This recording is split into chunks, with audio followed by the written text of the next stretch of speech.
Hey, I'd like to welcome you to another episode of Mission Matters.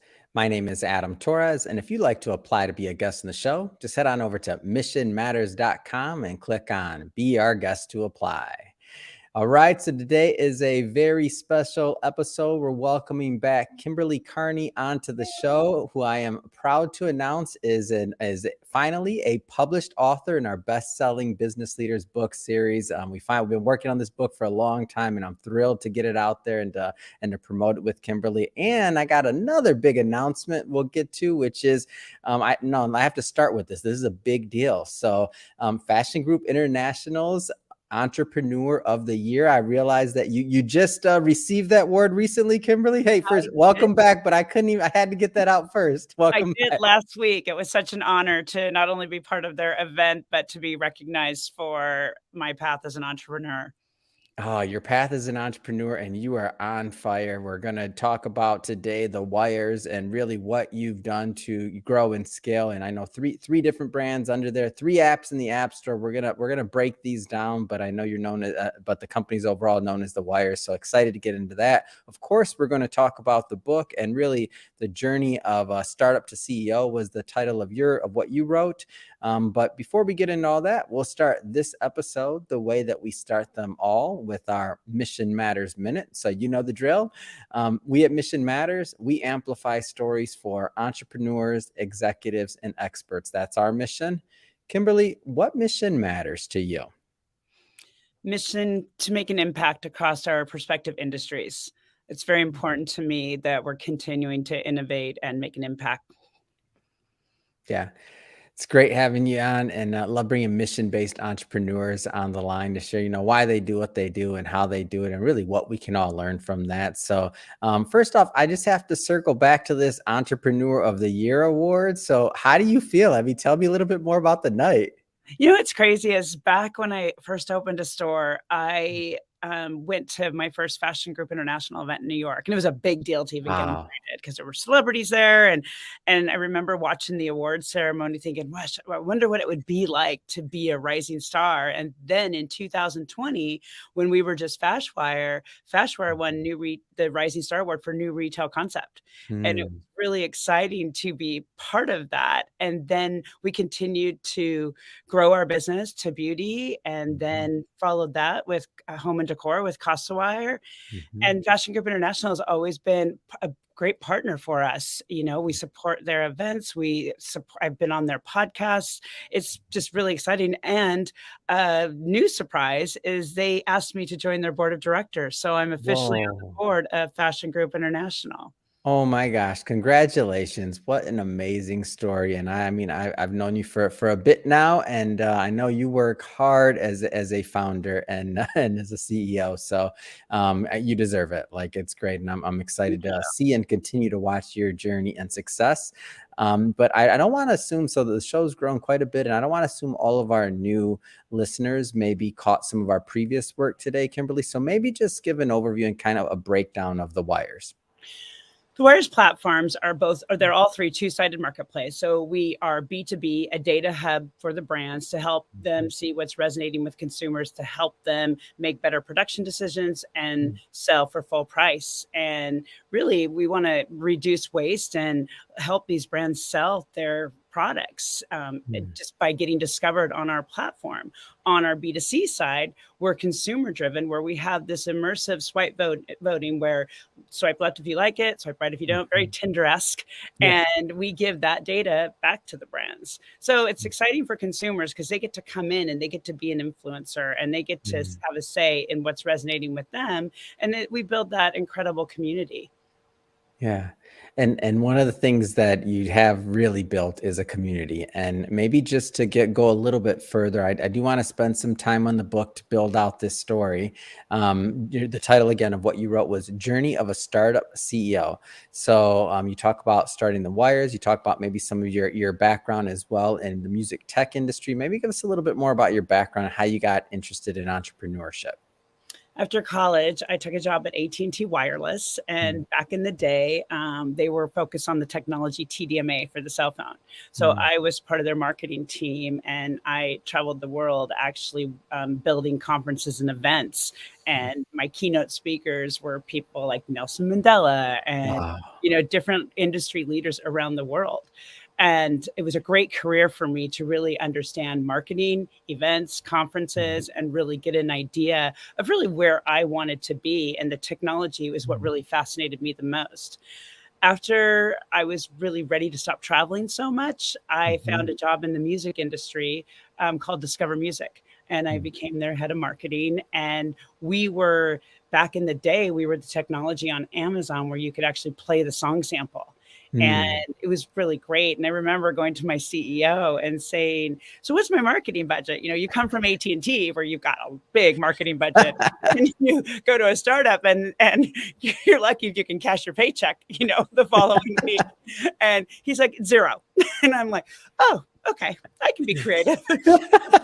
So I actually, Billboard was really big at the time. And so I was able to get us on Billboard, and I worked Yeah. with the Amazon account back when Amazon was still small. Mhm, And really, it was a great, career for me in the music tech mhm. industry. I still think we would have been iTunes had we not got sued by the labels, Yeah. but we ended up selling to a company in Seattle. And then I went on to Mm, have two kids. mhm, And after my second, I really wanted to get back into marketing and mhm. started my own marketing company, and a boutique hired me. And I Yeah. got to go on a buying trip with her. And I remember walking into the showroom, and I get butterflies to this day when I walk Yeah. into a showroom. So I opened a store because I thought, Mhm. how hard can it be? And I learned that retail is not easy. So, but 15 years later, I had a very successful store. But during that Mhm, time, I really saw the problem where smaller brands wanted to be in my store, and I would mm, spend a couple $1,000s to have them in, and they wouldn't sell as well next to like mm, Theory and Diane von Furstenberg and all these main brands. mhm. And I felt bad for them, and I started listening to their stories about how much they had to pay to exhibit, how much it cost to be in bigger retailers. Yeah. And I thought there's got to be a platform where everybody can sit together that's low cost Mm, and a solution to really help the consumer, mhm, find the brand and really give that brand exposure to the consumer. mm. And that is where I came up with Fashwire. So, Wow. and we launched in 2000. The idea started around 2015, but Mhm, you go through some startup pains. And mhm, I found my developer in 2017, and he's still our development partner today and a shareholder in the company. And we launched in 2018 with Fashwire. We had about wow. 25 brands, and the bigger affiliates told me I'd never get brands. So we took a Mhm, team, went to the shows. I hired someone from the industry, and mm, we are now over 450 brands from about 45 countries, wow. and maybe even 50 countries now.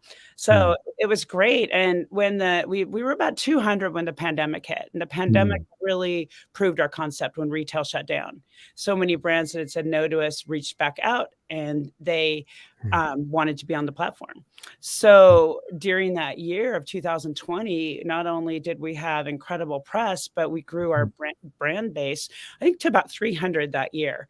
And mm. then my team came to me and said we should do beauty, and I was like, "Yeah, no, the investors don't want you to do another vertical. I Yeah. don't think it'll work. I don't Like, know." fashion's not hard enough, right? Exactly. And I know tech, I know fashion. I don't like change. And Yeah. they convinced me. We got our developer involved, and he Mhm, agreed we should do it. And we launched Glosswire in 2021 with about 50 mm, brands that we built behind the scenes mm, based on the traction of Fashwire.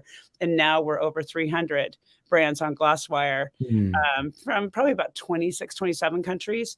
mhm, And then CasaWire was actually an idea before the pandemic, but when the pandemic hit, we decided to hold off. mhm, Again, the team thought we should do home decor. So we were lucky enough to get Amanda Smith from Selling Sunset to join our advisory board mhm, to advise us.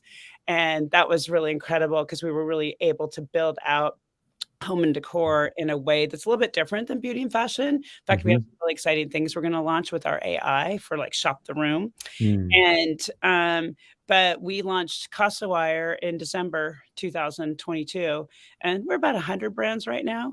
And, Yeah. it's we're building it, slowly but surely, and it's been great, though. It launched at number 2 in the App Store, and, Mm. and now we're continuing to grow it. So that's really the story of the wires. Yeah, and I'm gonna pick a couple pieces of this apart, and definitely some of the things of what you attribute to some of the success that you've had with these brands. But before we get into this piece, I want to go back to the early days a little bit. And this is a question I like to ask to founders who are really getting traction in their brand to kind of take a step back for a moment, because there's some people that'll watch this that are maybe younger, or I should say earlier in their entrepreneurial career. If you could go back and tell that, let's just say that Kimberly that was just getting started in the fashion niche, and starting with that retail store, if you can give her some advice on maybe what's on the road ahead, what kind of things would you tell her? You can't do it yourself. Yeah. You Number 1, you can't do it yourself. It's Yeah. okay to make mistakes. It's okay to pivot. Hmm. And it's really important to surround yourself with industry leaders who are experts in their fields, who know more than you do. As individuals, we don't know everything. I know where I excel, I know what I'm great at, and I know where I don't. And I think really bringing that's the best thing I ever did was bring in an amazing group and advisory board in the early days that continues to change and grow through today, and reaching out when I need help, because it's okay to ask for help. 9 times out of 10, people wanna help. They want you to succeed. And if you don't do it, then you get a no anyway. So really just really let your team and let your advisors and even your investors, let them be a part of the community, because transparency is important, as well as getting that expert advice that you cannot come up with on your own always. Yeah. And so one of the things that you've great advice, by the way, and one of the things that you talk about as you tell your stories, you're like, yeah, I didn't want to necessarily do that, but yeah, we did it, right? Our team, like when it comes to launching the second brand, then the third brand. As a founder, like how do you kind of know when it's like, yeah, I don't necessarily like change or want to do that new thing, but yeah, we're gonna do that. Like, how do you know? Have you met my team? Amazing. Yes, yes, actually, I have met some of them. I was at the They Casa don't take Wire no for an event, and answer. They they don't are amazing. they don't take no for an answer very well. Um, I really just weigh Mhm. the pros and the cons, and I Yeah. seek that advice. I did reach out to a couple investors and Mhm. got their opinion. My technology partner, Human Hamza, who is Mm. really my lifeline in this company, really getting his input's important, Mm. because, their team's the one that has to carry this through with us. Mhm. And then my incredible team, they're just as passionate about this company as I am. And I Mm. don't know that you always get that in a company.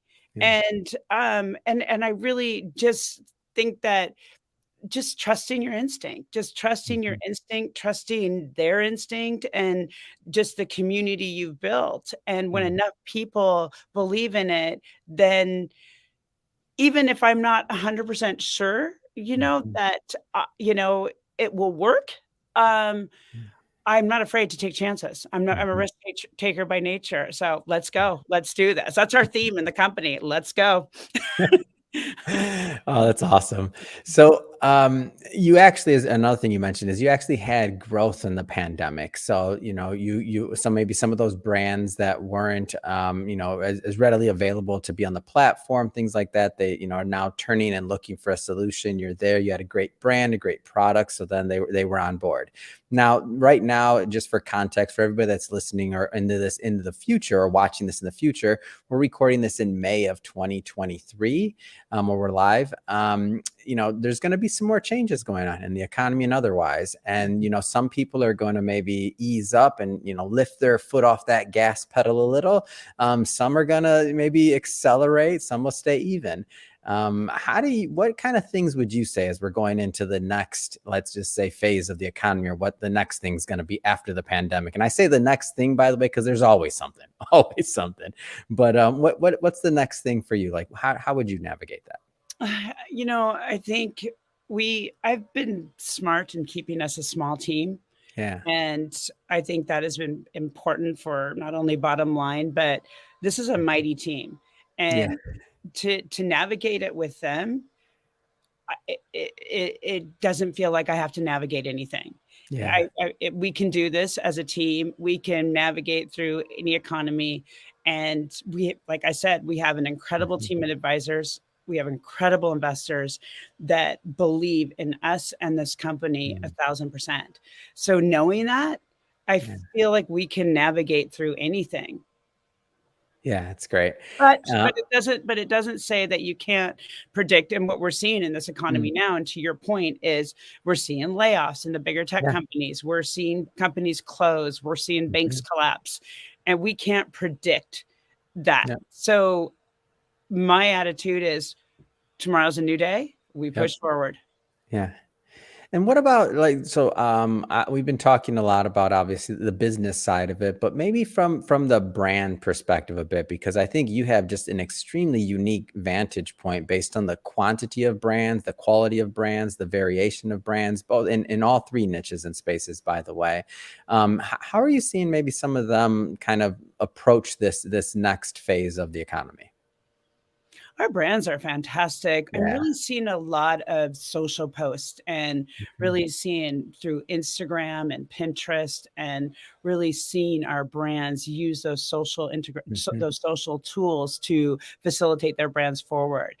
What's so mhm, great about social media is you get a broader audience, mhm. and it works for us, it works Yeah. for our brands, and our brands are also getting innovative. They're coming up with new Mhm. products. Their marketing campaigns are phenomenal.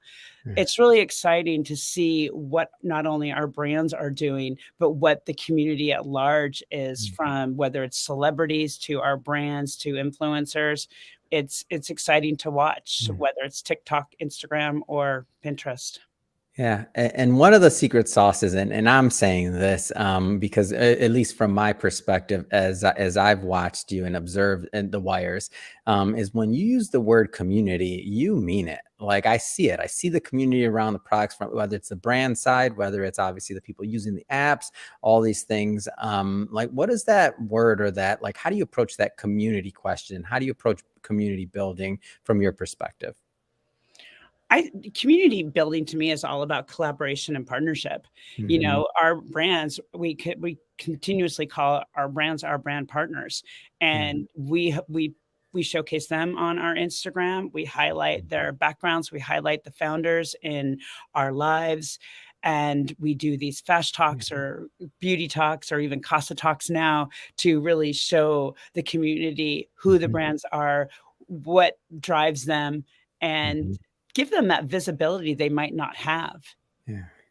And now for a like for a company like yours, which is a technology company, or ours, which is a media company, sometimes that concept of building a community, like it wasn't always done, right? So if you're thinking about like your app in an app store, there's not necessarily a community behind it or that component. So I know there's some other, so I believe you're extremely innovative in what you're doing. And the fact that you're even approaching it from that community mindset.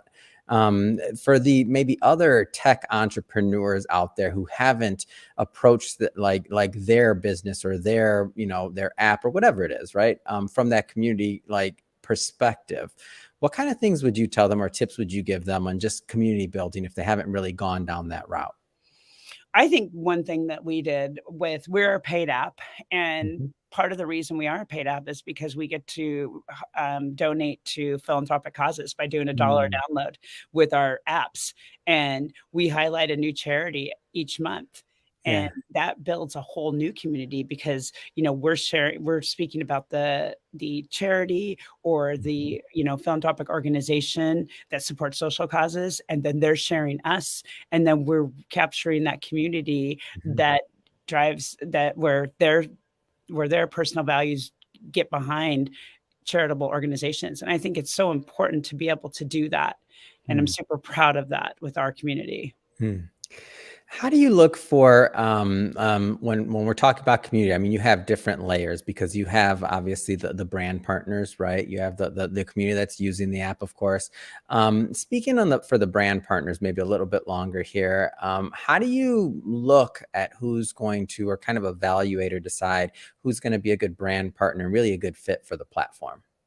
Super important to us. Sorry. It's super important to us that they have, a social following, that they've been in business for a year or two, that they obviously need to have a commerce site, because we're direct to consumer, and we lead the consumer to their e-commerce site to purchase the product. But really, it comes down to, we like to look at luxury brands, niche brands, up and coming founders. It's super important to us to really recognize everyone who has a beauty product that is relevant to the beauty industry. Yeah. And so as you continue to add brand partners, as you continue to scale, all three, including CasaWire, what's actually, before I go there, maybe a little bit of an update of CasaWire. This is our first time talking in a long time. Like, how's everything going on that side of things? I know you're rocking and rolling on the other two, but how's CasaWire going? CasaWire is great. We launched in December as a soft launch. We really needed to get it out there to get community feedback so we could really learn and understand what the home and decor market wanted. So we really did have to take a step back in February to really evaluate how to push forward.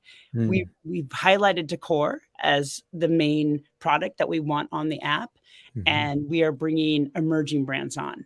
So it's great. But in the behind the scenes right now, we're developing Shop the Room through AI technology through our partner events.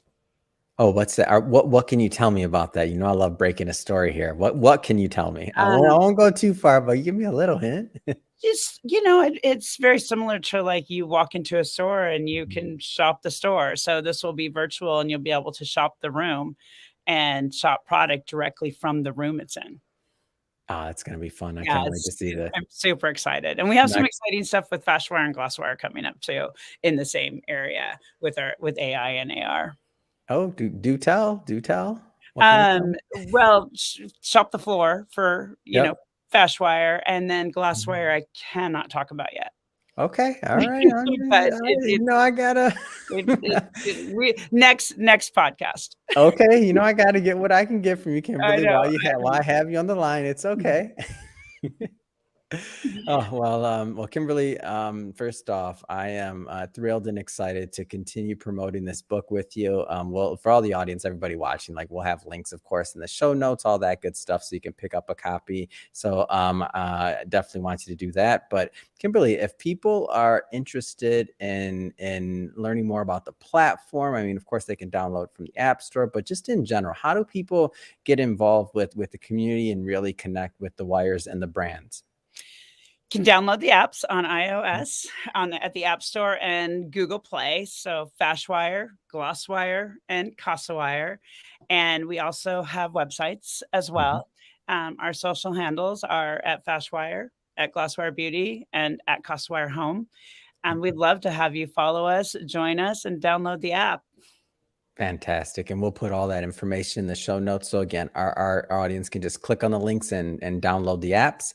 And speaking of the audience, if this is your first time with Mission Matters or engaging with the platform, we're all about bringing on business owners, entrepreneurs, and executives and having them share their mission, the reason behind their mission, why they do what they do, and what really gets them fired up to go out into the marketplace and make a difference.